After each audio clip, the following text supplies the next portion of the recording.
Hello students, good morning to all of you. This is Abhishek Agnihotri, your maths teacher from Springdale College, Pilibhit. Welcome you in Maths Planet. Today we are going to solve remaining sums of exercise 10.4. Alright, chapter is circle, exercise 10.4. We will start this session from question number 6.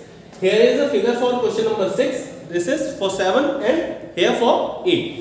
One by one we will try to solve these sums on the base of the given information in the question. So first we will go through 6th question. In the figure, calculate the measure of angle ABC. ABC. This angle we have to find out, and the other information you can see in the figure. Okay. So first we need to do a construction here. Alright. Let us take this point as D. Now you can observe from here, we know a theorem that the angle subtended by a chord on any point of the circle will be half of the angle subtended by the same chord at the center. ठीक है, centre पे जो angle होता है वो double होता है और सर्कमफेरेंस के ऊपर जो एंगल होता है वो हाफ होता है अगर कॉर्ड कैसी है, सेम. तो AC जो ये आर्क है या फिर AC आर्क या कॉर्ड है, तो ये इसके ऊपर जो एंगल ड्रॉ कर रही है सेम है और ये भी सेम. तो 130 का हाफ, ये वाला एंगल कितना हो जाएगा 65 वैल्यू इसकी आ गई है. But we need to find this angle. तो हम लोग फिर से एक प्रॉपर्टी का यूज करेंगे that we have already discussed in previous session. If you don't know about the theorem of this exercise then you can go through the 2 sessions previously we have uploaded on the channel. Alright, in that you will get a brief look about the theorems and how we are going to apply it. There is a theorem, if there is a cyclic quadrilateral given to us, then the sum of opposite angles will be 180 degree. तो cyclic quadrilateral के लिए क्या condition जरूरी होती है कि सारे vertex जो है वो आपके टच होने चाहिए सर्कल से. तो A B C D quadrilateral के सारे वर्टिसेस आप देखेंगे यहाँ पे टच हो रहे हैं. So it is a cyclic quadrilateral. So the value of angle D plus angle B, या फिर हम लोग कह सकते हैं एंगल ABC, ये वाला एंगल प्लस ये वाला एंगल मिलके कितने हो जाएंगे 180. Angle ABC equal to 180. और इसमें से हमें एक एंगल ये पहले से अभी फाइंड आउट कर चुके हैं. This is 65 degree put here and by transposition you will get the value of angle ABC. 65 को इधर लेके जाएंगे तो कितना हो जाएगा 115. Isn't? So this is value for angle ABC.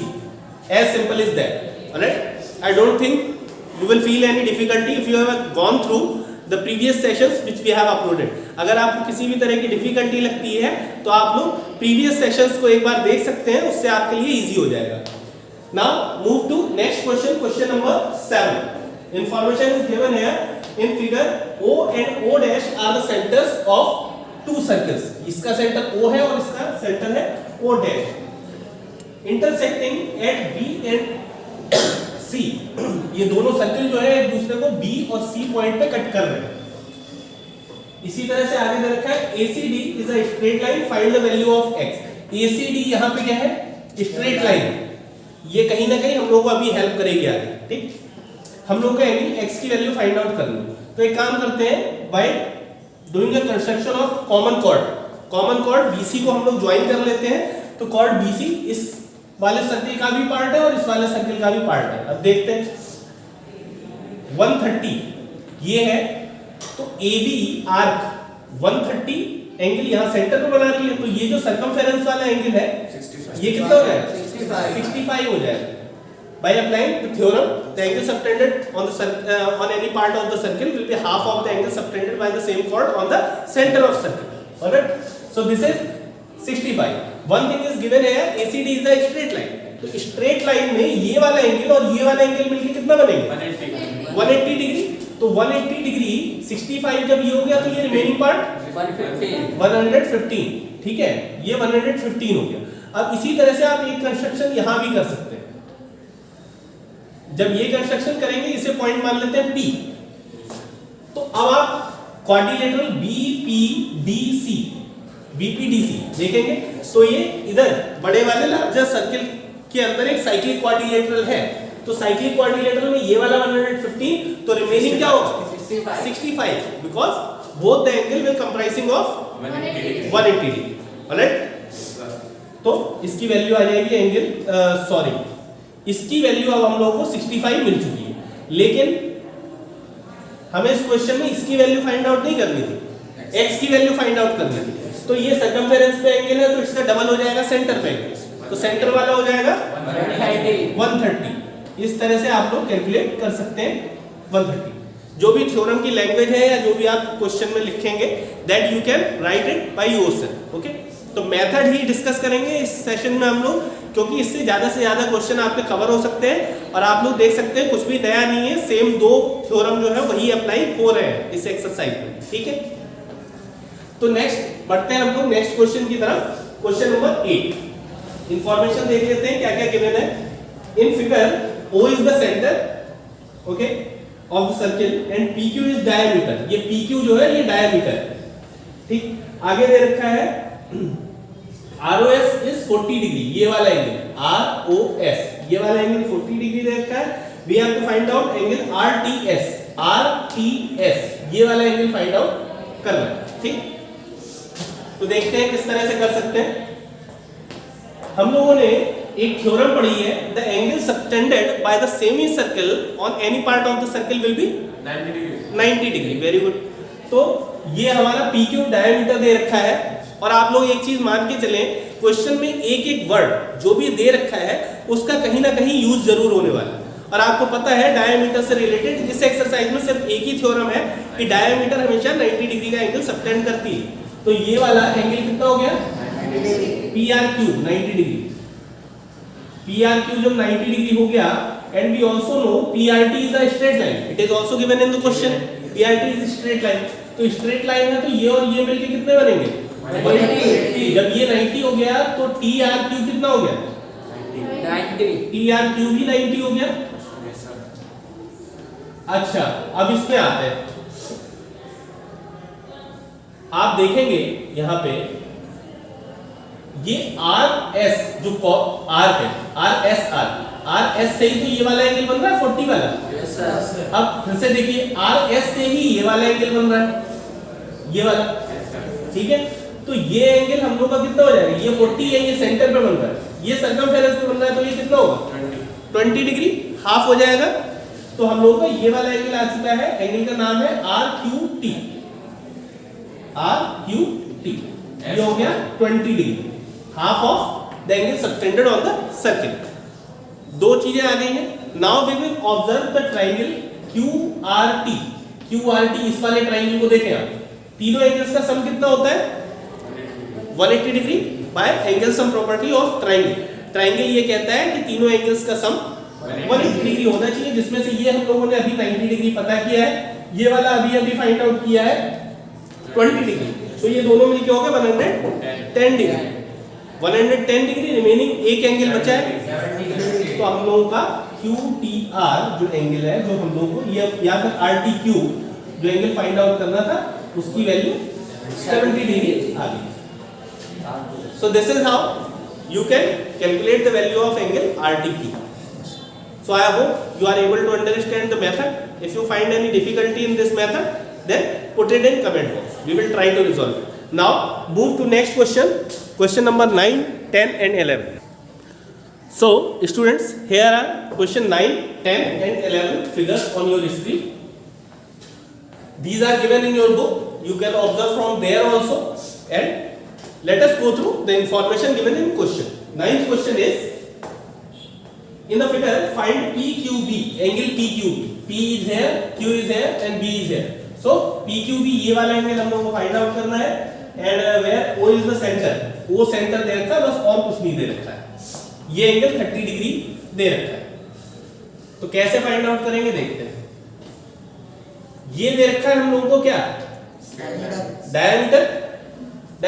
वो सेंटर है, सेंटर से होके जा रही है लाइन, तो इसका मतलब कॉर्ड क्या है डायमीटर। और डायमीटर किसी भी पार्ट के ऊपर कितने डिग्री का एंगल सबटेंड करता है 90। तो AB ये वाला एंगल जो ड्रॉ कर रहा है ये कितना हो जाएगा 90।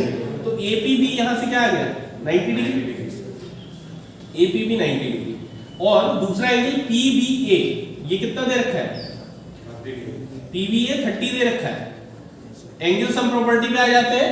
एंगल सम प्रॉपर्टी क्या कहती है, the sum of all angles of a triangular 180 degree, ठीक है। तो 90 प्लस 30 ये कितना बचा, 90 प्लस 30 120, तो रिमेनिंग एंगल हम लोगों का PAB हो जाएगा 60 डिग्री। अब देखते हैं ये वाला एंगल फाइंड आउट करना है, तो PV कॉर्ड को अगर हम ऑब्जर्व करें तो PV कॉर्ड ये वाला एंगल भी बना रही है और PV कॉर्ड ये वाला एंगल भी बना रही है। तो अगर ये 60 है तो ये भी तो 60 हो जाएगा। तो एंगल कौन सा पूछा गया क्वेश्चन, PQB। तो एंगल PQB की वैल्यू इसी के इक्वल हो जाएगी PAB 60 degree, okay. And the theorem is the angle subtended by the same chord at any part of the circle will be equal to each other.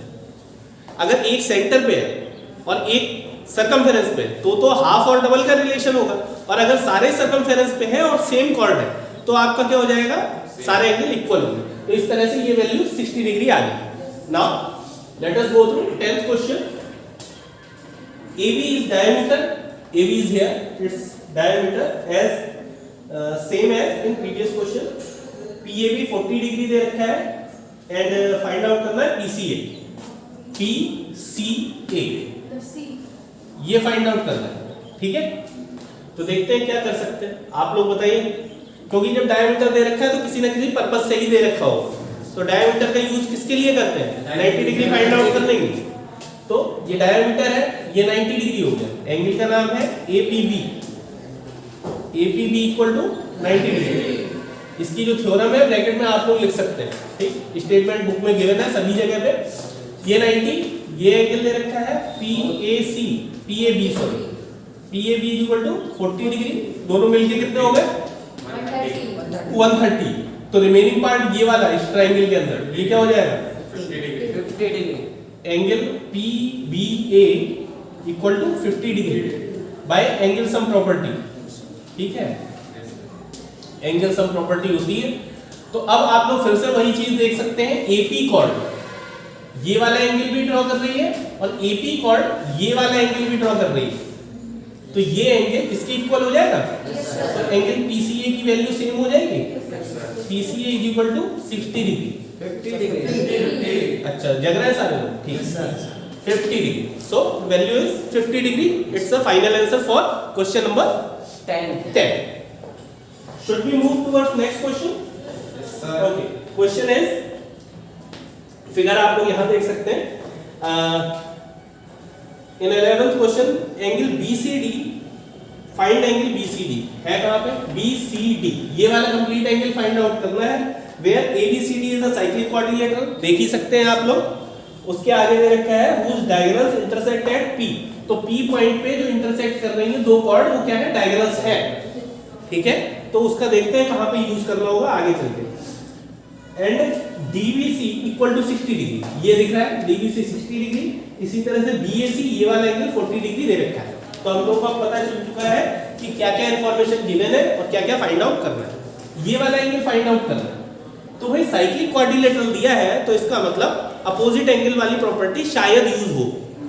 क्या होती है property, the sum of opposite angles 180 degree when it is a cyclic quadrilateral, okay. तो cyclic quadrilateral में ये पता करना है, तो हमें ये कंप्लीट पता होना चाहिए, ठीक है। लेकिन इसका सिर्फ इतना पार्ट पता है, तो ये कहीं से अगर हमें मिल जाए तो हमारा काम हो जाएगा, ठीक। तो DC कॉर्ड देखिए, DC कॉर्ड ये वाला एंगल भी सबटेंड कर रही है और DC कॉर्ड ये वाला एंगल भी सबटेंड कर रही है। तो ये इतना पार्ट जो है ये कितना हो जाएगा, 60 डिग्री। तो 60 प्लस 40 ये कितना हो गया, ये 100 हो गया। तो इसका अपोजिट कितना हो गया, 80। ये दोनों मिलके 180 बनेंगे। तो ये अकेला ही 100 हो गया, then opposite angle will be 80 degree. So this is solution for the given question, nothing else, as simple as that, okay. So these are some questions which we discussed in this session. If you find any difficulty, you can tell it in comment box and try to solve the remaining question by yourself. We will meet in next session with some more questions of this exercise. Till then, take care. Thank you.